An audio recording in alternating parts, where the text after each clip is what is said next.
शीर्षक नेवले की वफादारी। एक बार एक छोटे से गांव में एक दयालु ब्राह्मण अपनी पत्नी और छोटे बेटे के साथ रहता था। एक दिन जब ब्राह्मण पास के गांव से घर लौट रहा था, उसने देखा कि एक नेवले का बच्चा अपनी मृत मां के पास रो रहा था। उसकी करुणा जाग उठी और उसने उस छोटे जीव को अपने घर ले जाने का निर्णय लिया। ब्राह्मण की पत्नी गौरी सहमत हो गई और उन्होंने नेवले की भी अपने बेटे के साथ देखभाल करना शुरू कर दिया। समय बीतने के साथ नेवला घर का हिस्सा बन गया और ब्राह्मण के बेटे का प्रिय मित्र बन गया।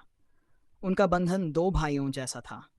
हालांकि गौरी के मन में एक डर बना रहता था। यह एक जंगली जानवर है, देर सबेर ये अपना असली रूप दिखाएगा, उसने सोचा। उसने नेवले पर नजर रखना शुरू कर दिया, विशेषकर जब वह उसके बेटे के पास होता। एक दिन जब ब्राह्मण घर से बाहर था, गौरी नदी से पानी लाने गई। उसने देखा कि उसका बेटा पालने में सो रहा था और नेवला पास ही फर्श पर सोया हुआ था। उसने सोचा, मुझे उम्मीद है कि यह नेवला मेरे बेटे को कोई नुकसान नहीं पहुंचाएगा, और जल्दी से बाहर निकल गई। अचानक नेवला जाग गया। उसने दीवार के छेद से एक बड़े काले सांप को रेंगते हुए देखा। नेवले ने तुरंत सोचा, सांप मेरे भाई को मार देगा, मुझे उसकी रक्षा करनी होगी। और बहादुरी से सांप पर चपट पड़ा। लंबी और खतरनाक लड़ाई के बाद उसने सांप को मार गिराया। जब गौरी लौटी तो नेवला अपनी माँ को सांप के बारे में बताने के लिए दौड़ा, लेकिन गौरी ने उसके मुंह और पंजों पर खून देखा और सोचा कि नेवले ने उसके बेटे को मार डाला है।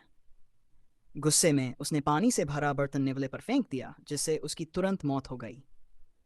लेकिन जब वह घर के अंदर गई तो उसने देखा कि उसका बेटा सुरक्षित और गहरी नींद में था और पास में ही एक मरा हुआ सांप पड़ा था। तब उसे अपनी गलती का एहसास हुआ। ओह, मैंने क्या किया? मैंने उस वफादार छोटे नेवले को मार डाला जिसने मेरे बेटे की जान बचाई, वह रोते हुए बोली। यह कहानी हमें सिखाती है कि जल्दबाजी में कोई भी निर्णय नहीं लेना चाहिए और किसी की वफादारी या इरादों पर बिना सोचे समझे शक नहीं करना चाहिए।